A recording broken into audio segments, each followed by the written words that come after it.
Olá, seja bem-vindo a mais um encontro especial do Lição em Dose Dupla. Que alegria é poder semanalmente conversar contigo e termos esse encontro especial através deste programa que é feito com muito carinho e nós desde já temos aqui a segurança de que Deus vai nos abençoar através do estudo da Bíblia. Como é que você está? Como é que foi a sua semana? Tudo bem contigo? Se você teve lutas, saiba que Deus nos dá a vitória. Se foi uma semana, talvez, de algumas derrotas, algumas coisas ruins tendo acontecido aí no script da sua vida, saiba que Deus é especialista em nos renovar, nos levantar. E se você está feliz por conquistas que foram aí ao longo da semana somatizadas, saiba que Deus é assim mesmo, é o Deus que nos dá vitórias. E eu estou feliz por poder agora novamente ao lado do meu grande amigo, Pastor Wanderson, que está feliz da vida. Como é que você está, meu amigo? Tô Tranquilo? bem, pastorzão. Lição em dose dupla. Esse sorriso é o sorriso de alguém que ficou mais novo essa semana, não é verdade, pastorzão? Rapaz, eu estou completando aí mais um aninho de vida. Que legal. Vou deixar o povo na curiosidade, mas é mais de 30 e menos de 40. Ah, viu? Então mas você a gente tá igual vinho, né? Quanto mais velho, você tá melhor. Inteiraço aí, bonitão, mais um ano de vida completado. Que legal, viu? Muito feliz, viu? Rapaz, é um prazer completar mais um ano de vida aqui, viu? Com a galera aí do Lição em Dose Dupla, compartilhando a lição.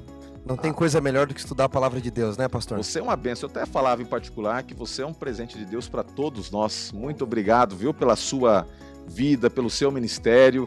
E eu quero aqui já de antemão dizer que para nós é uma satisfação celebrar a vida. De repente, se você está completando aniversário, escreva aí, ó. Também estou completando aniversário, a gente vai orar no final por todos aqueles que estão aí completando mais um ano de vida. A vida é um presente de Deus. Eu espero que você também tenha aí em suas mãos a lição da Escola Sabatina. Se você não tem, olha, é tão fácil, você pode acessá-la pela internet, você pode entrar em contato conosco para que nós enviemos para você, mas é muito legal poder estudar a lição da Escola Sabatina, e em especial estamos estudando o livro de Hebreus. Hoje nós estamos aqui literalmente numa lição em dose dupla. Tivemos alguns dias a participação do pastor Wanderson, também do pastor William. Teremos outros participantes ao longo das próximas semanas, mas nós estamos felizes porque não estamos sozinhos, né, pastor? O Espírito de Deus está conosco. Vai ser um momento muito especial de estudo. Visivelmente em dupla, não é? Mas pela fé nós estamos com o trio celestial aí nos ajudando nessa lição que é tão rica, não é, pastor? Vale a pena estudá-la. É poderosa. Essa lição dessa semana vai nos trazer lições incríveis, fantásticas para o nosso crescimento espiritual. Nós vamos começar orando, pedindo a presença de Deus conosco. Eu quero convidar você a fechar os olhos. O pastor Wanderson vai então nos dirigir aqui uma prece e eu tenho certeza que Deus estará conosco nos momentos a seguir. Oremos. Senhor Deus e Pai, nós temos uma riqueza profunda na Tua Palavra e nós queremos neste momento nos aproximar da Tua Palavra tão eterna e ao mesmo tempo tão simples na linguagem humana, mas extrairmos pelo poder do Teu Santo Espírito riquezas e lições para a nossa vida. Possamos entender o sacrifício, o sacerdócio de Jesus, que Teu Espírito Santo seja o nosso professor e de todos que nos ouvem e assistem. Oramos em Teu nome. Amém. Amém. É isso aí. Vamos então começar o estudo especial. E esse estudo que nos ajuda a entender um pouquinho mais a mensagem do capítulo 7, do capítulo 8 de Hebreus, é um estudo que ele precisa ser levado em consideração num contexto em que a mensagem ela não é apresentada de uma maneira assim isolada. O capítulo 6 de Hebreus, ele prepara todo o terreno para a compreensão do capítulo 7 e do capítulo 8. Tá bom? E nós tivemos aqui a oportunidade de estudar na semana passada justamente o fato de que estes que foram convidados e chamados por Deus para entrar em concerto com Ele, estavam passando por provações e alguns estavam ficando pelo caminho. E então o texto bíblico nos desafia a olharmos para Jesus, aquele que é a nossa âncora, a âncora da alma. E através do estudo do capítulo 6, nós entendemos que Deus estabelece ali duas coisas pelas quais nós devemos nos apegar e estarmos então conectados por essas duas coisas, esses dois pilares centrais. Eu vou pedir para o pastor Wanderson, se eu puder ler para nós aqui no capítulo 6, especialmente dois textos, o capítulo 6, verso 13, e 14, e depois o capítulo 6, verso 18, tá? E 19, que foi a temática central da semana passada. Vamos lá. Legal, vamos lá. Verso 13 do capítulo 6 diz: Pois quando Deus fez a promessa a Abraão, visto que não tinha ninguém superior por quem jurar, jurou por si mesmo, dizendo: certamente te abençoarei e te multiplicarei. E o verso 18 agora? Verso 18, para que mediante duas coisas imutáveis, nas quais é impossível que Deus minta, forte alento tenhamos nós que já corremos para o refúgio, a fim de lançar mão da esperança proposta, a qual temos por âncora da alma, segura e firme, que penetra além do véu.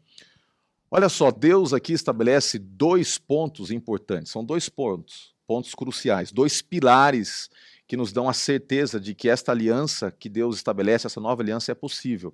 Primeiro, porque Deus jura a Abraão. E esse juramento, pastor Wanderson, ele nos assegura de que Deus ele estaria trabalhando na linhagem de Abraão e consolidando a sua salvação, a sua promessa por intermédio deste juramento. E isso só seria possível porque também há a promessa de um sacerdócio diferenciado, o sacerdócio de Cristo Jesus. Eu queria que você explorasse um pouquinho esse conceito que é o ponto de ligação dentre o desenvolvimento teológico que acontece até o capítulo 6 para aquilo que nós vamos ver a partir do capítulo 7, 8 em diante, onde vamos agora, de maneira mais específica, entender como é que funciona esta aliança e esse mediador superior, Cristo Jesus. Legal, pastor. O livro de Hebreus ele é muito conectado, né? Ele é muito interessante nessas exortações, nas promessas que ele faz. E aqui no capítulo 6 a gente vê Paulo descrevendo que Deus ele faz uma garantia de salvação através de 2 coisas imutáveis, né? O juramento e a promessa. Ele jura, e o texto diz, não há ninguém superior por quem jurar, ele não pode jurar por um Deus acima dele, porque não há ninguém acima dele, e ele jura pelo seu próprio nome. Você sabe que nós fazemos juramentos também em condições jurídicas, não é? Você tem que jurar, dizer a verdade, somente a verdade. E você sabe que mentir num júri é crime, perjúrio. E ele é crime que pode dar até 4 anos de cadeia. E Deus aqui, ele jura pelo seu próprio nome e não mente, porque é um crime, é um pecado mentir. E ele jura o quê? Ele jura dizendo: Abraão, você terá terra e você terá herdeiros. E qual é a garantia? É a promessa. Porque o juramento tem que ver com algo naquele momento presente. A promessa é aquilo que ele vai receber. E ele diz: você vai receber alguém que vai garantir tudo isso. Quem é? O descendente que virá. Paulo fala disso, não é? Em Gálatas 3, não é? O descendente era Cristo, versos 16 e 17 de Gálatas. E nesse descendente, no capítulo 6, essa é a conexão, gente, para entendermos o 7, nós temos 2 garantias interessantes aqui. Primeiro, de que é impossível, pastor Roger, e amigos que nos assistem e ouvem, é impossível se arrepender, ter arrependimento, além daquilo que é provido por Jesus. E é impossível nós termos salvação, perspectiva de salvação, além daquela que nós encontramos da purificação no sangue de Cristo. Não temos arrependimento sem Ele e não temos purificação, perdão, sem Ele. Ele é a garantia de todo o futuro que pode vir a nós. Você sabe que no contexto do Antigo Testamento, existem vários teólogos, inclusive no nosso meio acadêmico adventista, que defendem que o pilar central que estabelece todos os vínculos entre os fatos históricos e doutrinários é a teologia da aliança. E a teologia da aliança, o berit do hebraico, esta aliança que é estabelecida entre Deus e a humanidade, é algo incrível de ser explorado, né? Essa ideia da aliança de Deus com o homem. Quando você estuda a aliança proposta para a humanidade, é uma aliança que ela é apresentada como sendo algo que é estabelecido antes mesmo da criação do mundo. Deus tem um plano ali de salvação estabelecido em Apocalipse 13, verso 8. A certeza de que haveria provisão para a salvação é assegurada antes mesmo de Deus criar o mundo. Deus não foi pego de surpresa. A salvação ela foi consolidada antes do pecado, de uma perspectiva diferente, porque obviamente que o homem não precisava ser salvo do pecado, porque ainda não tinha experimentado o pecado, mas pelo convívio, pelo relacionamento com Deus, a vida eterna era então assegurada. Quando acontece a queda, ali no capítulo 3, verso 15 de Gênesis, Deus estabelece a primeira grande promessa de salvação, o primeiro grande acordo, e este acordo ele é desdobrado nas demais alianças, de que a salvação viria através do descendente, a semente, aquele que viria para nos conceder a salvação. Então, quando você vê todo o sistema patriarcal girando em torno de sacrifícios, aqueles animais que eram mortos apontavam para o Messias que viria e por intermédio dele é que haveria salvação. E quando você vai agora explorando esta ideia de salvação e de aliança que é apresentada no tempo de Moisés, através de todo um ritual de sacrifícios que foi estabelecido em torno do santuário, a ideia ainda é a mesma. Embora ela vai sendo apresentada de formas diferentes, a ideia é de que a salvação haveria por intermédio do Messias, e esse Messias teria que morrer, ele precisaria derramar o seu sangue. Mas a maneira como o homem se relaciona com a proposta salvífica de Deus, ela vai alternando, porque o ser humano ele tem dificuldade em entender esta ideia da centralidade no Messias, a centralidade do sacrifício, e é crucial a gente analisar isso, pastor Vandes, porque quando nós temos aqui esta proposta da salvação sendo ofertada a Israel por intermédio de Moisés, especialmente no Sinai, quando o povo se depara com a lei de Deus, se depara também com a lei de sacrifícios que estabeleceria o ritual do santuário, a resposta humana à aliança que é estabelecida de salvação é uma resposta muito frágil, porque ela chama para si a competência de executar os preceitos dessa aliança para ter a garantia do cumprimento da mesma. Então a gente percebe que não é tanto a perspectiva da aliança que tem que ser analisada, mosaica, mas a maneira como o homem encara, porque tanto a aliança mosaica, aquela que foi estabelecida com Moisés, como a aliança que nos é apresentada, essa nova aliança no Novo Testamento e assegurada desde o tempo de Jeremias, a centralidade dela é Cristo, e Jesus nunca foi o problema foi a resposta humana, mas de acordo com a falha no processo do cumprimento humano que há necessidade de uma nova aliança. Uma nova aliança que pode jogar muito mais luz sobre essa aliança antiga, que talvez não foi bem compreendida. E nós vamos ver um pouquinho sobre a necessidade dessa nova aliança. Diante disso tudo que eu acabei aqui apresentando, pastor, o que você gostaria de acrescentar para nós analisarmos essa nova aliança? Quando nós tratamos do tema da aliança na Bíblia, você bem colocou aí, o berit significa estar preso, amarrado, não é? Seria uma tradução boa para berit. Deus escolheu se prender a nós, se amarrar a nós, pelo amor, e escolhe fazer uma aliança. A aliança ela é uma só ao longo da Bíblia, mas na forma em que ela é apresentada à humanidade, ela de fato precisa ser renovada, não é? Ela precisa ser explicada de uma outra forma. Paulo usa esse termo em Gálatas quando ele fala que tudo aquilo que vinha antes de Cristo era um aio que nos conduzia a Cristo. Ele fala, inclusive, que a lei era o aio. O que é aio? Aio é a palavra grega paidagogos, era uma pedagogia. Ele estava utilizando de ferramentas para nos ensinar, mas como o pastor Roger bem colocou aqui, amigos, a aliança do Antigo Testamento, todo dia tinha que matar cordeiro, todo dia tinha que matar bezerro.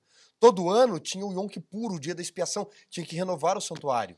Eles estavam apontando, como vai dizer aqui Hebreus 8:6, para uma aliança superior.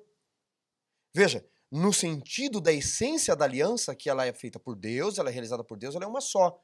Mas na forma em que ela era realizada com o ser humano, ela teve que ser renovada a cada dia. A ideia de uma aliança nova, renovada e superior não é ideia do Novo Testamento, pastor Roger. É ideia desde o Antigo Testamento. Havia necessidade de um sacerdote superior, e Hebreus vai colocar segundo a ordem de Melquisedeque, havia necessidade de um santuário superior, que é o santuário celestial. Para você que nunca ouviu falar do santuário celestial, Hebreus 8 e 9, pode ler aí. Ele fala que Jesus entrou num santuário não feito por mãos humanas.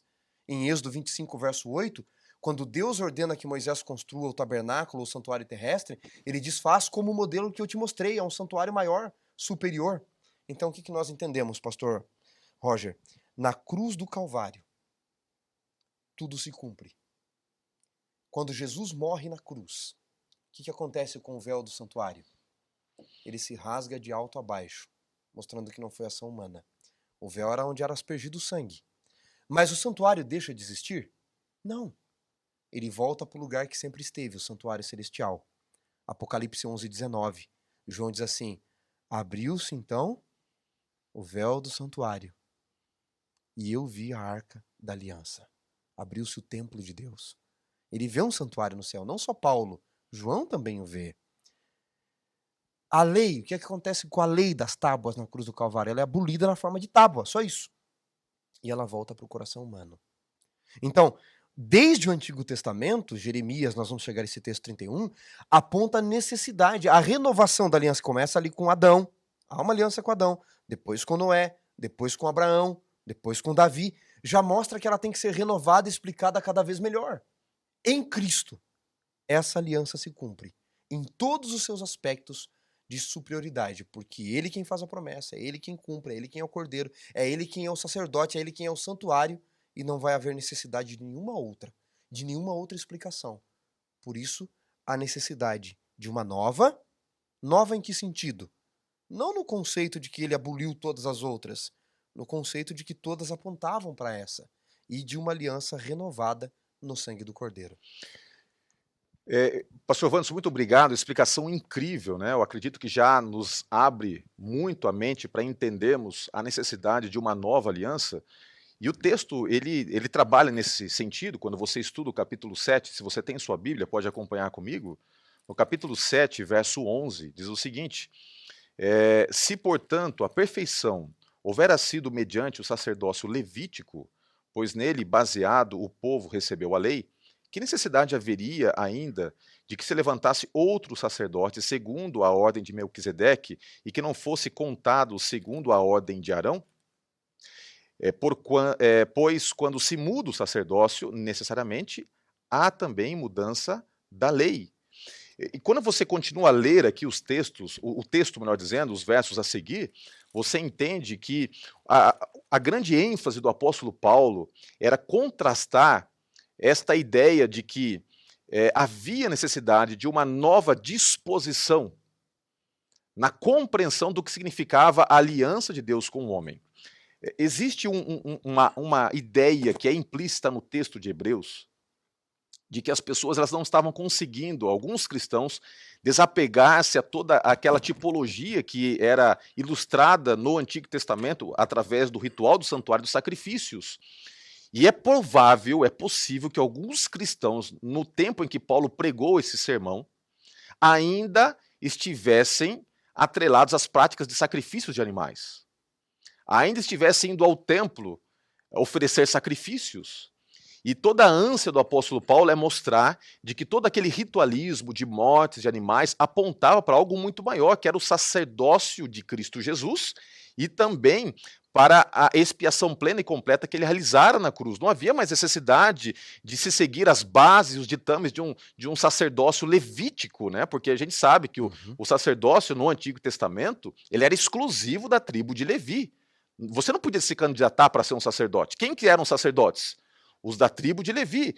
Para você poder exercer o ofício sumo sacerdotal, tinha que ser de uma linhagem ainda, gersonita e assim por diante. Então, você devia pertencer de maneira genealógica a uma família específica, a uma tribo específica, era algo circunscrito a um círculo fechado. E a intercessão, ela era mediante a morte de animais, e agora no capítulo 7 ele está dizendo o seguinte, tudo isso era um tipo, era apenas uma ilustração de algo muito maior que se cumpre em Cristo Jesus, porque ele é o verdadeiro Cordeiro. E ele é o verdadeiro sacerdote. Ele não era levita, e alguns acusavam Jesus de não poder ser sacerdote, porque ele não era levita, mas ele era segundo a ordem de Melquisedeque, que é um sacerdócio superior. Viu, pastor? Tudo que você está falando aí, alguém pode pensar assim, como assim? Os hebreus estavam sacrificando o cordeiro e houve a necessidade, então, de Paulo escrever sobre um sacerdócio superior, que não havia necessidade mais? Queridos, isso não aconteceu só com os leitores da carta de Hebreus. É só você dar uma olhadinha em Atos capítulo 3, e aí tem base tudo isso que o pastor acabou de falar. Em Atos 3, veja, Jesus já havia morrido em Atos 3, já havia ressuscitado, já havia subido aos céus, já havia enviado o Espírito. E os discípulos com dificuldade de entender essa nova aliança, essa nova promessa. E lá em Atos 3 diz assim, né? Pedro e João subiram ao templo para a oração da hora nona. E era levado um homem coxo, posto à porta do templo, chamado Formosa, para pedir esmola aos que entravam no templo. Muito bem lembrado. Vendo Pedro e João, estendeu a mão, esperando receber algo, eles disseram, olhe para nós, não temos prata nem ouro, que temos lhe damos em nome de Jesus, Nazareno, levanta-te e anda. É bonito o milagre do texto. Mas o detalhe histórico de Lucas é o seguinte, a pergunta que você deve fazer ao texto é, o que Pedro e João foram fazer no templo na oração da hora nona? Era a hora do sacrifício da tarde. Ou seja, depois de Jesus morrer, depois de Jesus ressuscitar, depois de Jesus subir aos céus, depois de enviar o Espírito, Pedro e João, os apóstolos, ainda sacrificavam cordeiro. E se os apóstolos que andaram com Cristo ainda tinham dificuldade para se desprender desse método da antiga aliança, esse método antigo da aliança, talvez seria o melhor termo, disso que apontava para Jesus, não entenderam que ele era o cordeiro, imagina os outros. Então, ainda aqui, antes do templo ser destruído, há necessidade de explicar, escuta, parem com sacrifícios de cordeiro. Parem de matar cordeirinhos. Parem com o antigo método da aliança, pedagógico da aliança. Porque o cordeiro já morreu. Porque o cordeiro já reviveu e está como sacerdote no céu. Eles ainda não haviam entendido. Por isso, a necessidade de explicar. E pastor Roger, posso ler só mais um texto Sim. aqui? Em 1 Coríntios, texto conhecido, né? Capítulo 11. O próprio Paulo relembra isso. A primeira carta de Paulo aos Coríntios, capítulo 11. Olha o que ele diz aqui, verso 23. Porque eu recebi do Senhor o que também vos entreguei. Que o Senhor Jesus, na noite que foi traído, tomou o pão, tendo dado graças, partiu e disse, este é o meu corpo. Agora olha o verso 25. Por semelhante modo, depois de haver ceado, tomou também o cálice, dizendo, este cálice é a nova aliança no meu sangue. Mas eles não haviam entendido. E havia necessidade de explicar em Hebreus o que era essa nova aliança, porque ela era superior e porque ela exterminava os ritos antigos, porque ela alcançou aquilo que tudo apontava. Essa imagem que é apresentada no capítulo 10, talvez ela pode nos ajudar a entender um pouquinho mais ainda. No capítulo 10, verso 1, diz assim, olha, ora, visto que a lei tem sombra dos bens vindouros, não a imagem real das coisas, nunca jamais pôde tornar perfeitos os ofertantes, com os mesmos sacrifícios que, ano após ano, perpetuamente eles oferecem. Aqui o autor, Paulo, ele faz uma analogia, e o livro de Hebreus é rico em analogias, em comparações, em links, né, com a mensagem do Antigo Testamento, e ele diz que toda essa ideia que foi apresentada para ilustrar a salvação por intermédio do santuário, os sacrifícios de animais, o sacerdócio humano, levítico, tudo isso era apenas uma sombra. Veja bem, eu estou aqui num estúdio, e se eu colocar a minha mão para lá ou para cá, e você pode ver nesse exato momento, aí na imagem, que ao colocar minha mão para o lado aqui, uma sombra aparece. A sombra, ela tem um formato, ela indica que isto está apontando para algo superior, algo que é real. A sombra de uma mão, ela não é realmente uma mão, ela apenas indica a existência de algo real, que é uma mão. De certa forma, a sombra disso tudo que é apontado pela tipologia indicava que algo superior viria. Aí a grande pergunta que se levanta é o seguinte, mas por que Deus, então, determinou a matança de animais? Por que havia todo um ritual no santuário antigo, terrestre, se isso não era pleno? Qual é a lógica de Deus ter estabelecido isso tudo? Inclusive, algumas pessoas questionam até mesmo o amor de Deus, que mandava com que animais fossem mortos. Eu já me deparei com pessoas questionando isso tudo. E é interessante que a lição ela nos mostra que, basicamente, todo o ritual do santuário e todo esse sistema que é visto como uma sombra foi estabelecido por dois pontos centrais. Primeiro, para que o povo não caísse na idolatria. Ao eles participarem deste ritual do santuário, que era uma sombra que ilustrava o verdadeiro plano da salvação que seria concretizado na cruz, eles estavam depositando a fé deles no Messias. Era um meio de Deus guardá-los de toda uma estrutura pagã que apontava para as múltiplas divindades e que poderia, assim, minar toda a confiança na aliança. O ritual do santuário os protegia do paganismo. O segundo aspecto, o ritual do santuário, ele tinha a capacidade de ilustrar, havia um efeito pedagógico, ele ilustrava como se cumpriria o plano da salvação. E aí é importante nós entendermos que ele tinha sua validade no sentido de apontar para algo maior, o que não necessariamente o desqualificava como um elemento ilustrativo pedagógico. Deixa eu dar um exemplo aqui para você. Se você tem um cheque, ok? Esse cheque, ele tem valor? É claro que ele tem o seu valor, mas não o valor pleno em si.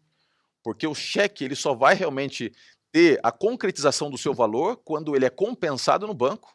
E então, quando ele é compensado e você tem o dinheiro em cheque na mão, né? Agora o dinheiro em cédulas nas mãos, ele deixa de ter a valia. Então não significa que ele foi inútil, porque ele apontava para uma realidade superior que viria, mas no momento em que ele é trocado, ele deixa de ter o seu valor. Talvez esse foi o grande ponto que o livro de Hebreus está colocando, de que o verdadeiro sacerdócio não é o sacerdócio levítico, que o verdadeiro sacrifício não é aquele que é ofertado às 3 horas da tarde, às 9 horas da manhã, porque tudo isso apontava para algo muito maior, que é Cristo Jesus.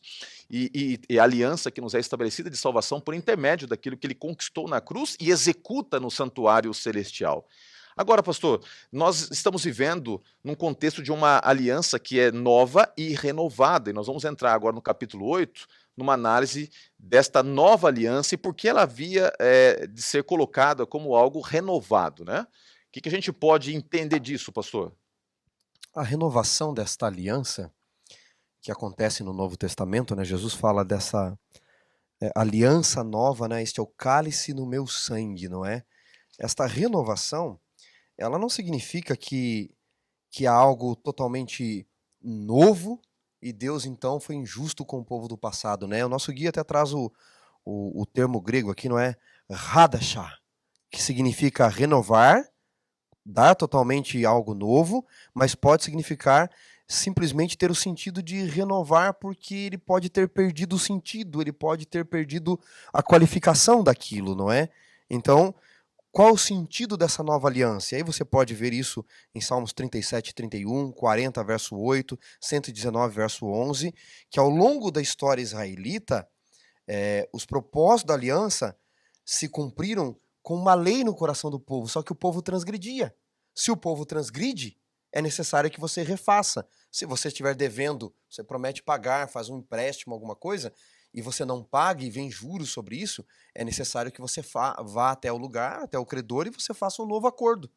Então, conforme o povo transgredia, Deus precisava renovar, não por ele, mas porque o povo decaiu da promessa, e o povo merecia a morte. Então Deus, em sua misericórdia, ele diz, olha, uma vez que vocês não atingiram o objetivo, não é que eu vou dar algo totalmente novo, mas eu vou renovar porque vocês não atingiram o objetivo. E aqui tem duas coisas importantes a gente destacar. Primeiro, o problema nunca foi, então, a aliança em si, certo? A aliança de salvação nunca foi o problema. Não. O problema sempre foi a infidelidade do povo que não conseguia lhe possibilitar o acesso à plenitude disso. Sim. Então, o que Deus estabelece nessa nova aliança não é apenas a renovação de que a essência da mesma continuava em Cristo e no sacrifício, e na sua mediação, mas ele estabelece uma garantia superior, ele estabelece um elemento superior de entronização dessa aliança no coração humano, porque o homem não conseguia acessá-la por sua infidelidade. Exato. Então Deus resolve o problema da infidelidade curando-a por intermédio do Espírito, que entra no coração, pastor, e renova. Ellen White tem um texto interessante em Patriarcas e Profetas, página 334, se minha mente não falha agora. Ela diz assim, se o povo de Israel houvesse observado o concerto do qual a circuncisão era um sinal, nunca teriam sido induzidos à idolatria que você mencionou. Jamais teria sido necessário sofrer a vida de cativeiro no Egito. Aí ela diz assim, teriam conservado na mente a lei de Deus, e nem haveria necessidade de que ela fosse proclamada no Sinai e dada em tábuas de pedra. Ou seja, a própria lei em tábuas de pedra é porque o povo não cumpriu a aliança da circuncisão. E porque o povo não cumpre a aliança da lei, lembra quando eles recebem a lei de Deus através de Moisés, eles dizem assim, tudo que o Senhor ordenou faremos, na sequência fazem um bezerro de ouro. Uhum. E aí Deus tem que renovar, até as tábuas tiveram que ser renovadas num dado momento. Mas aí eles continuam transgredindo, por isso que eu mencionei os textos de Salmos. E aí Jeremias vem, no capítulo 31, versos 31 ao 33, num contexto de destruição de Israel, que eles haviam transgredido a lei, e diz assim, escuta, vem aí dias em que firmarei uma nova aliança, lá no Antigo Testamento. Virá um dia, está no futuro, em que firmarei uma nova aliança com a casa de Israel, diz o Senhor. Não conforme a aliança que eu fiz com seus pais, quando os tirei do Egito. Não obstante, eles anularam a minha lei, diz o texto de Jeremias. E aí ele diz assim, verso 33, porque esta é a aliança que eu firmarei com eles, que eu cortarei com eles. Na mente imprimirei a minha lei, e no seu coração escreverei. Deixa eu pegar a deixa, então, aqui, que você colocou, porque no capítulo 8 é exatamente isso o que Paulo ele vai apresentar na sequência. Quando Deus se manifestou no Sinai e deu a sua lei, a resposta petulante do povo foi mais ou menos o seguinte, isso, a gente vai fazer isso. a gente vai obedecer. O Senhor não está propondo a entrada em Canaã, está propondo segurança, salvação, ok. A nossa parte nós cumpriremos, que é obedecer. Como você destacou, eles rapidamente mostraram que não tinham as condições necessárias. E aqui no capítulo 8, quando você lê aqui no capítulo 8, a partir do verso 8, ele está fazendo uma alusão àquilo que foi proferido por Jeremias, que você mencionou no capítulo 31, diz aqui, olha, e de fato, repreendendo, diz, eis que vem dias, aí vem dias, diz o Senhor, e firmarei uma nova aliança com a casa de Israel e com a casa de Judá. Não segundo a aliança que fiz com seus pais no dia em que os tomei pela mão para os conduzir até para fora da terra do Egito, pois eles não continuaram na minha aliança e não atentei para eles, diz o Senhor. Porque esta é a aliança que firmarei entre a casa de Israel. Depois daqueles dias, diz o Senhor, na sua mente imprimirei as minhas leis, também sobre o seu coração as inscreverei, eu serei o seu Deus e eles serão o meu povo. Interessante que ele faz essa citação, ele faz esse link, pegando aquela profecia, dizendo o seguinte, agora se cumpriu isso. Por quê? Deixa eu falar agora algo muito direto do meu coração para o seu coração. Às vezes nós cometemos o mesmo risco que Israel cometeu. A gente olha para toda a mensagem da salvação, a gente olha para a lei de Deus, que reflete o seu caráter, e pensa assim, esse é o caminho? Então eu vou seguir esse caminho. E chamamos para nós a responsabilidade de, através da observância, da maneira como a gente vive o cristianismo, de conquistar o merecimento para estar no céu. E o problema está aí. Nós não temos a competência em executar os direitos para acessar a salvação por intermédio dos nossos triunfos e conquistas, porque você falha, você peca. Não compreender isso é não entender o plano da salvação. O plano da salvação não é algo que você faz para merecer, é algo que você caminha para conquistar. O plano da salvação é o que Deus opera em você, por intermédio de você e a despeito de você. Ele conquistou na cruz e ele só é possível através da intervenção do Espírito na nossa vida. E aqui tem um ponto interessante, essa aliança ela é renovada porque a aliança ela nos é assegurada não pelos merecimentos humanos, mas porque Deus agora ele resolve o problema disso tudo. A aliança é perfeita, a proposta é perfeita, a execução foi perfeita, o problema está no meu e no seu coração. Então o que Deus faz? Ele entra nessa renovação da aliança, trabalhando na essência, que é o coração humano, é a essência do nosso ser. O Espírito é que vai operar agora a capacidade de a gente viver a plenitude dessa aliança. É por isso que o Espírito Santo ele tem um papel central no processo da salvação, porque ele resolve o que está lá dentro. O Espírito no processo da nova aliança de redenção, ele é o penhor. E Jesus, o nosso guia, traz que ele é o mesos. O termo mesos em grego é meio, né? Mediador, aquele que está no meio. Por isso existe o termo Mesopotâmia, não é? A terra entre os dois rios. A Mesopotâmia é isso, não é? A gente vai dando esses detalhes aqui, pastor, porque lição em dose dupla é cultura. É verdade, é verdade. Aí a gente vai anotando essas coisinhas aí, tá bom? Mas o nosso guia diz que mesos, mediador, não tem só um significado, assim como a palavra pena no português. Pena tem vários significados, né? Você pode dizer assim, ó, peninha do Palmeiras, ó, brincadeira, viu, gente? Brincadeira, tá? Você pode dizer pena de galinha, você pode dizer recebeu a pena máxima, não é? Pena não tem vários sentidos? Mesos também. E se a gente achar que Jesus é um mediador só porque ele fica entre nós e Deus, né, pastor Roger? Ele não tem todo o termo, ele está ali entre nós e Deus tentando apaziguar a ira. Há um termo maior para isso. Esse mediador, ele é um fiador. E eu posso ler aqui, pastor, porque claro. Eu também gosto um pouquinho do direito. Olha só o termo que o júri, não é, o direito nos dá, a jurisprudência nos dá sobre fiador. Na lei, fiador, segundo o Código Civil, não é? Artigo 818, 818 do Código Civil, é aquela pessoa que garante satisfazer o credor numa obrigação assumida pelo devedor, caso este não a cumpra. Ou seja, em outras palavras, o fiador é o devedor solidário. Não é bonito isso? Direito e a teologia se encontram, não é? Ele é o fiador solidário, que assume a obrigação do devedor principal. É isso que Jesus é para nós. É fantástico isso. E qual é o penhor de que ele vai pagar? É o Espírito. Paulo diz, ele é o penhor da redenção. É incrível a gente entender que, através de Cristo Jesus, nós podemos ser iluminados com a certeza de que ele fez tudo, absolutamente tudo, para você um dia estar no céu. Primeiro, ele pagou o preço que você deveria pagar. Ele assumiu a responsabilidade de mudar o que precisa ser mudado, que é o seu coração. E ele não apenas nos dá a promessa, ele é o fiador de que essa promessa vai se cumprir, ou seja, ele nos assegura pelo direito conquistado, direito esse atribuído ao poder da sua palavra, e direito isso atribuído pelo que ele conquistou na cruz, de que isso vai se cumprir, e ele coloca em você aquele que pode fazer com que tudo isso se torne palpável.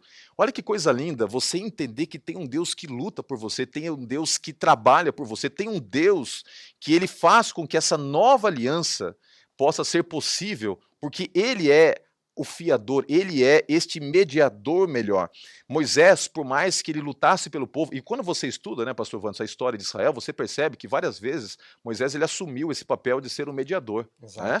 Algumas vezes, diante da ira divina que se acendia, diante da impiedade do povo, ele se colocava, olha, risco o meu nome, Senhor, mas não extermina esse povo. Então, por mais que Moisés assumisse esse papel de mediação, por mais que os sacerdotes do Antigo Testamento tivessem esse papel de mediação, nenhum deles se compara a Cristo Jesus, porque Cristo Jesus, ele não apenas é aquele que media, mas é aquele que paga o preço. Ele é superior, né? Ele paga o preço para que essa mediação seja plausível, né? Ele paga o preço. E é curioso porque Hebreus vem dizendo que ele é superior aos anjos, ele é superior a Araão, ele é superior a Moisés, e aí aqui no capítulo 8, verso 6, que é o nosso verso áureo que a gente está discutindo o tempo todo aqui, ele é superior em tudo. A sua aliança é superior.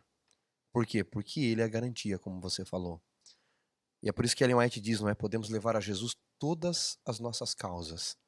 Ele é o advogado que jamais perdeu uma causa que lhe foi confiada. Ele é superior, ele é o advogado superior. Agora, pastor, acho que vale a pena a gente discutir aqui, rapidamente, em que sentido ele é superior. Se ele é mediador de uma nova aliança, entendemos o porquê de ser necessária essa nova aliança no seu sangue, como ele é mediador e que sentido ele é superior. Essa aliança, se ela é superior, alguém pode estar pensando lá, né, pastor Roger? Significa que o povo do passado que teve aquelas alianças, eles não tiveram os mesmos privilégios que nós, não é? Esse é um termo interessante para estudarmos aqui na lição, né? A gente vai entrar, até porque quando a gente analisa as promessas que foram feitas na aliança mosaica, a mesma aliança de Abraão, né, com Abraão, quando Deus ele diz assim, olha, de ti farei uma grande nação, ele assegura que Abraão veria sua descendência pela fé já entrando na terra prometida, e só não vai acontecer agora porque eu tenho que dar um tempinho de graça ainda para os cananeus, depois de um tempo isso vai acontecer, e na época de Moisés se cumpre a promessa que fora feita a Abraão, e agora Deus ratifica essa promessa diante de Moisés com uma nova aliança que é apresentada. Agora, como foi destacado, eu queria que você entendesse muito claramente isso. A aliança ela não vai mudando, ela vai sendo apresentada de uma forma diferente, mas a aliança sempre é a mesma, de que a salvação seria por intermédio de Jesus. Nunca você pode entender que a antiga aliança era construída na ideia de que a salvação era pelas obras, pela observância da lei. Não, pelo contrário, as leis cerimoniais, a lei moral e a própria ideia que é contida na antiga aliança é de que Deus ele providencia a salvação. A humanidade, o seu povo, não entendeu isso e coloca a observância, o cumprimento, como sendo a resposta humana que lhe assegurava.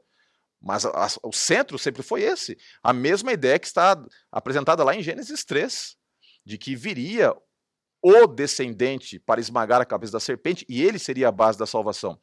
E é por isso que as promessas que foram feitas ao longo da antiga aliança são promessas que não são diferentes da promessa da nova aliança. Por exemplo, na antiga aliança havia a segurança de que eles teriam direito à pátria celestial. Dentro da promessa contida na antiga aliança havia a segurança da vida eterna.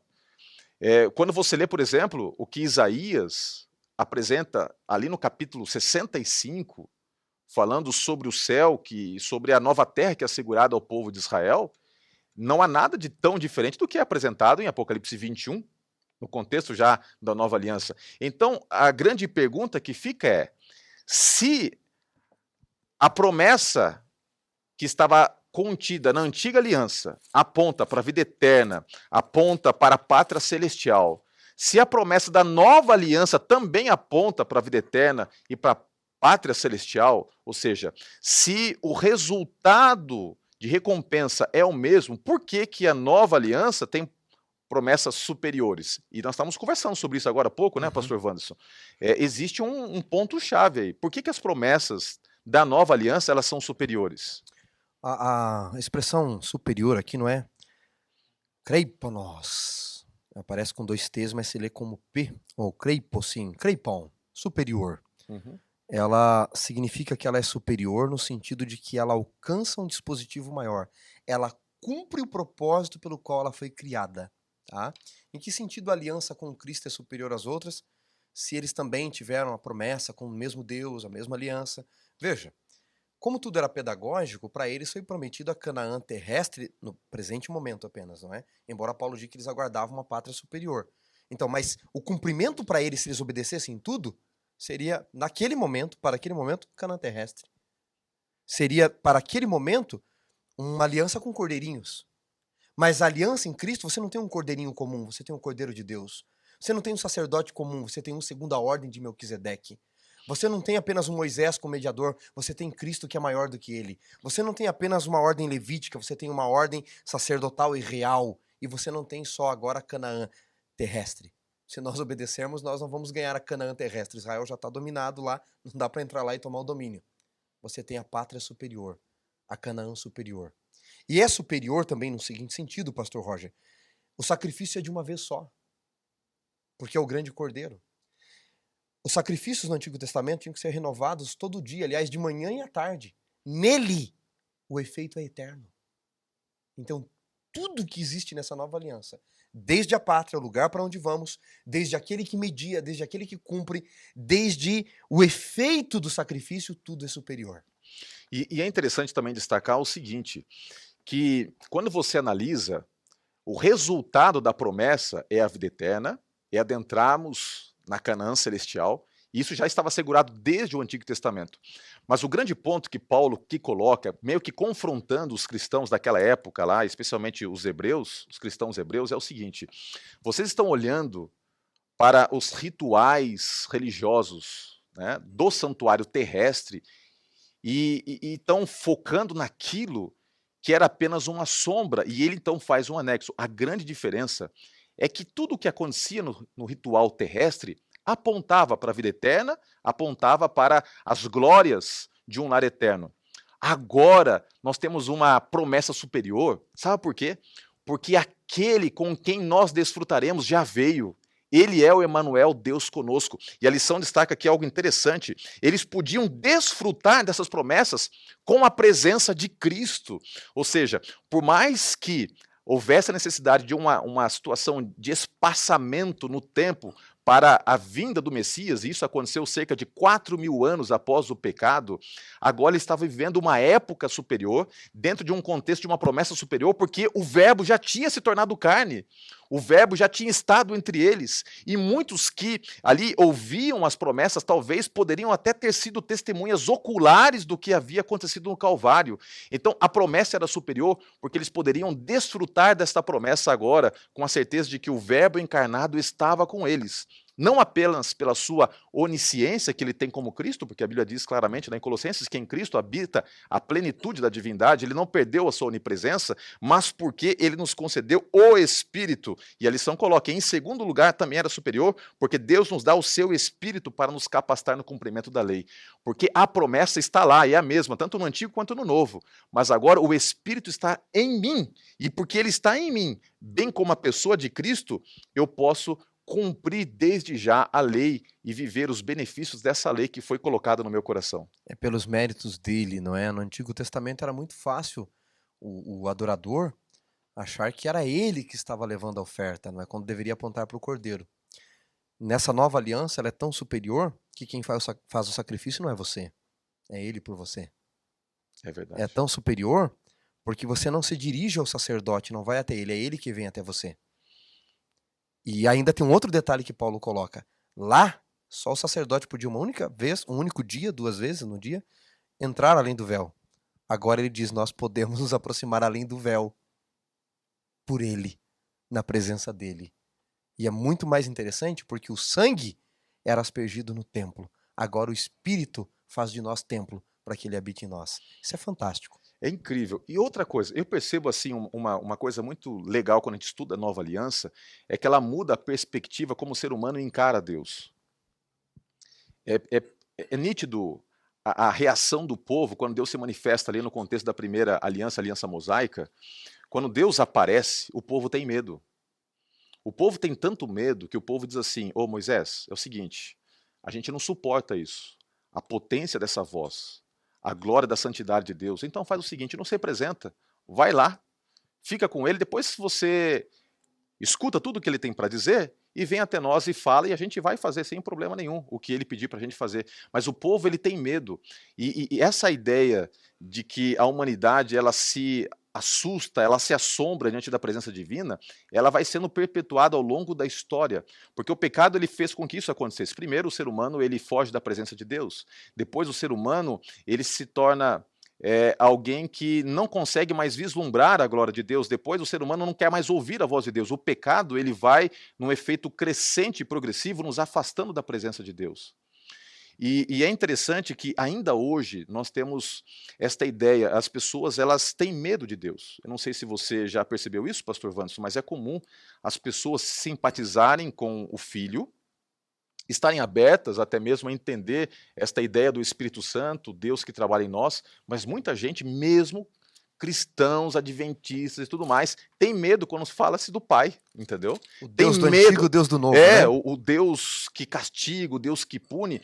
E o que o livro de Hebreus está dizendo é que, por intermédio da nova aliança, a gente tem que entender quem é esse Deus. Ele é um Deus de amor. E nós não precisamos temê-lo. Pelo contrário, nós podemos ter a audácia de entrar na sua presença, porque por intermédio do sacrifício que foi feito na cruz, o preço foi pago e nós podemos fazer o que só o sumo sacerdote podia fazer na ocasião do dia da expiação, que era adentrar além do véu, no Santo dos Santos, e se deparar ali com o Shekinah, que era o brilho da glória de Deus.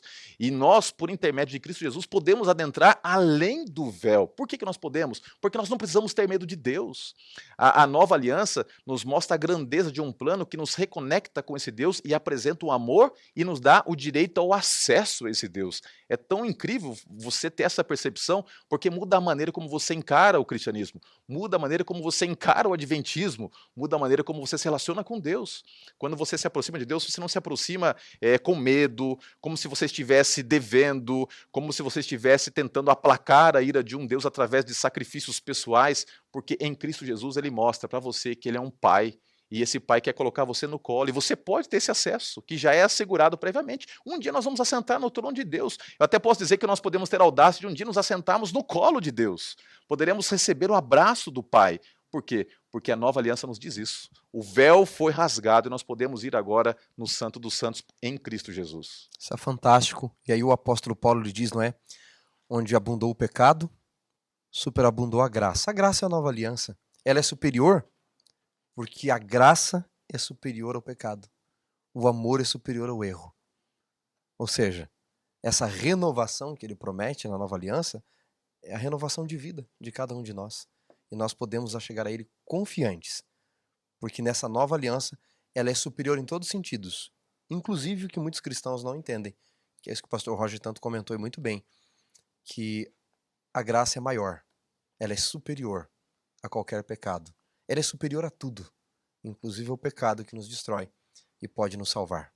E o impacto dessa graça, pastor Wanderson, nós já agora caminhando para o final, é de que essa nova aliança, ela nos propõe então a certeza de que em Cristo nós podemos ter um novo coração.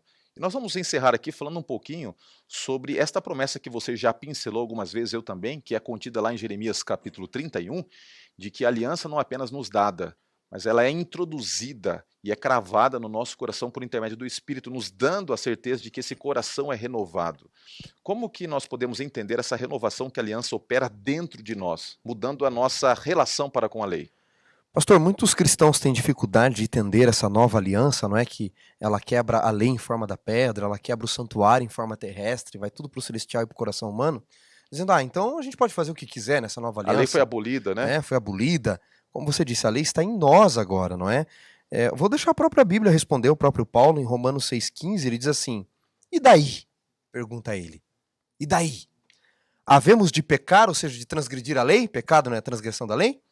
Havemos de transgredir a lei porque não estamos debaixo da lei e sim da graça? E ele mesmo responde, de modo nenhum. A expressão grega aqui é megenoito, significa ideia de louco. Achar que porque nessa nova aliança a lei não está mais numa tábua, está no seu coração. O santuário não está mais aqui contra nós, mas está no celestial a favor de nós. Você pode fazer o que quiser, pode transgredir do jeito que quiser. Ele diz é uma ideia de louco. Por quê? Onde minha responsabilidade de guardar a lei é maior? Quando ela está numa tábua escrita fora de mim? Ou quando ela está escrita na tábua do meu coração? Senhores, a lei na tábua foi dada numa linguagem de escravos, pedagógica para eles entenderem. Deus lidou com eles piores do que crianças. A única forma que eles eram tratados no Egito, entendiam, era não, sim, não, sim. E Deus diz, não terás outros deuses diante de mim, não farás para ti imagem de escultura alguma, não tomarás o nome de Deus em vão, guarda o dia de sábado, honra teu pai e tua mãe, não mate, não adultere, assim por diante. Mas aquilo era superficial, e aí eu gosto da nova aliança. Jesus vem em Mateus 5, ele diz o quê? Vocês ainda estão naquele método antigo? Vocês ainda estão na linguagem do escravo? Vocês não entenderam que tudo é superior? Inclusive vocês devem ser superiores na guarda da lei? E aí Jesus então diz em Mateus 5, ouviste o que foi dito? Não matarás? Isso é para escravo entender. Eu, porém, vos digo, se alguém odiar seu irmão sem motivo, você já teve raiva e ódio de alguém sem motivo? Justo? Você já matou. Ouviste o que foi dito, não adulterarás? Eu, porém, vos digo, se no seu coração você cobiçar alguém que não lhe pertence, que pertence a outro, né, no relacionamento com o outro, você já adulterou. O que ele está fazendo aqui? Ele está elevando o crivo. Ele está dizendo, na nova aliança, não é para você fazer o que você quiser. A lei no seu coração, você tem uma responsabilidade maior. Por quê? Porque você foi renovado, você não guarda para ser salvo. Mas alguém salvo vive na graça de Deus. Vive na obediência a Deus. É isso que ele está dizendo. A nova aliança não é banalização. Muito pelo contrário, é responsabilidade maior. Ela nos mostra que nós somos chamados para viver uma novidade de vida, porque o Espírito de Deus trabalha em nós e está em nós. É interessante quando a gente vai estudando o impacto, o desdobramento da nova aliança no nosso coração, e eu gosto demais de estudar o livro de Hebreus e também gosto demais de estudar o livro de Romanos. E para mim, talvez o capítulo mais rico em termos de teologia de todo o Novo Testamento é Romanos capítulo 8. O livro de Romanos já é o livro mais rico, talvez, em termos de tratado teológico da Bíblia, porque ele consegue apresentar a teologia bíblica da salvação de uma maneira assim, suprassumo, né? É incrível você estudar o livro de Romanos. O livro de Hebreus é incrível também. Mas eu gosto muito do capítulo 8, porque ele nos mostra de maneira prática como vive aquele que foi alcançado pela graça e pela aliança. E é impressionante que é destacado várias vezes a obra do Espírito Santo no capítulo 8. É o Espírito que nos dá o pertencimento a Cristo, é o Espírito que nos dá a liberdade da culpa introduzida pelo pecado, é o Espírito que nos dá a certeza da filiação que temos com Deus, é o Espírito que nos dá a certeza de que nada nem ninguém pode nos separar do amor de Cristo, mas tem um ponto interessante aqui que é apresentado também no capítulo 8, que está no verso 8 e 9, diz assim, portanto, os que estão na carne não podem agradar a Deus. Vós, porém, não estáis na carne, mas no Espírito, se de fato o Espírito de Deus habita em vós. Olha que coisa linda. Aqueles que estão na carne podem até tentar guardar a lei, mas não conseguirão. Aqueles que estão na carne, aqueles que ainda não se permitiram ter o coração renovado pelo Espírito, eles podem tentar cumprir ordenanças. Eles podem tentar estabelecer berites, alianças com Deus. Olha, eu vou fazer isso, eu vou fazer aquilo, eu vou procurar fazer isso para alcançar a salvação, mas jamais conseguirão. Por quê? Só é possível estar na correta relação com Deus se o Espírito de Deus habitar em vós. Portanto, a nossa maior necessidade neste momento da história é clamarmos para que o Espírito de Deus esteja em nós. Não por acaso, ele terá um papel fundamental no momento final da história, antes do fechamento da porta da graça, porque ele quer entrar na sua vida para mudar o seu coração diariamente, mudar o meu coração diariamente, para que através dessa mudança nós possamos estar conectados com o Pai e por intermédio do sangue de Cristo Jesus possamos desfrutar desta nova aliança, da renovação do coração e da certeza da vida eterna. Pastor, você Falou brilhantemente. E se eu pudesse só deixar um recado nessa nova aliança que muito me impressiona, não é? Essa questão de amor, de liberdade, mas também de compromisso, que alguns acham que não devem guardar nada, obedecer nada na nova aliança. Eu entendo a nova aliança da seguinte forma: ela é baseada no amor. E o amor tem por base a liberdade, que não é libertinagem. Porque o amor, embora tenha por base a liberdade, o amor carrega consigo seus compromissos. Então, quando eu entendo o que é aliança, eu tenho o Espírito na minha vida e eu o amo, necessariamente eu tenho compromisso com o Evangelho, compromisso com a lei e o compromisso com Deus. Embora o amor traga liberdade, ele carrega consigo compromissos. Do contrário, ele é tudo menos amor, né? Que incrível, pastor. Muito obrigado. Você fechou aí com chave de ouro. Eu quero mais uma vez agradecer você que participa sempre aqui do Lição em Dose Dupla. Que legal. Eu fico tão feliz quando a gente senta aqui para poder transmitir esse conteúdo. É tão gostoso saber que você está aí. Quero convidar você a fazer algumas coisas.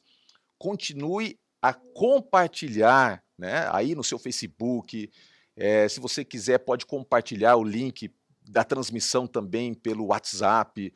Você pode e deve ter essa responsabilidade também de transmitir, se você acha que isso é importante, de compartilhar esse conteúdo de estudo com seus amigos, com seus contatos, com todos aqueles que podem ter acesso a essa transmissão. Vamos fazer uma grande corrente para que o Lição em Dose Dupla possa também se multiplicar no alcance, tá bom? Então participe conosco nas oportunidades que você tem de compartilhamento das nossas transmissões. Outra coisa interessante, você pode ter acesso ao resumo de tudo aquilo que foi apresentado. E semanalmente nós estamos colocando, especialmente para você que é diretor da Escola Sabatina, você que é professor, a síntese de todas as ideias, um esboço bem direto, bem objetivo, e você pode ter esse material simplesmente acessando o link, tá? De descrição, tanto no YouTube quanto no Facebook. Dentro de alguns dias nós vamos retomar também nosso podcast, tá bom? Para que você possa acompanhar pelo podcast, acompanhar pelo YouTube, pelo Facebook, mas nós somos muito gratos a Deus, porque sabemos que Deus tem abençoado esse ministério tão especial. Semana que vem estaremos aqui novamente estudando, mas como eu falei, eu quero terminar agora orando por você, especialmente por você que está completando mais um ano de vida, assim como o pastor Vandes completou essa semana. Se é o seu caso, escreva aí que daqui a pouquinho eu estou olhando o comentário e quero colocar a sua vida nas mãos de Deus, tá bom? Só para avisar, tô aceitando presentes, viu, galera? Exatamente. Ele aceita oração e aceita presente também, né? Pode materializar a bênção que eu não fico triste. É verdade, é verdade. Mas obrigado pelas orações, é o melhor presente. Rapaz, você merece, viu? Merece, olha, tudo de bom e muito mais, e a materialização também é bem-vinda, tá bom? Vamos fechar nossos olhos, vamos falar com Deus nesse momento. Senhor Deus, muito obrigado por mais um estudo. Muito obrigado porque através da lição da Escola Sabatina, do livro de Hebreus, especialmente analisando o contexto desta nova aliança superior, nós glorificamos o seu nome, porque essa aliança nos coloca numa responsabilidade que temos de caminharmos contigo, mas também no privilégio de, pelo teu Espírito, estarmos reconectados contigo e termos a sua lei no nosso coração. Obrigado por cada pessoa que participou desse estudo, em especial obrigado também por aqueles que estão completando mais um ano de vida. Que a tua bênção esteja sobre o pastor Wanderson Domingues, que a tua bênção esteja sobre cada pessoa que está celebrando a vida, que é uma dádiva exclusiva que o Senhor nos concede. Por favor, Senhor, que a tua paz repouse sobre nós e que ao longo da próxima semana possamos estudar mais e mais tua palavra e daqui a alguns dias estarmos novamente aqui compartilhando a síntese das ideias principais do estudo do livro de Hebreus. Muito obrigado por isso, nós agradecemos em nome de Cristo Jesus, nosso Senhor e Salvador. Amém. Até a próxima semana, espero você em mais um estudo especial do Lição em Dose Dupla.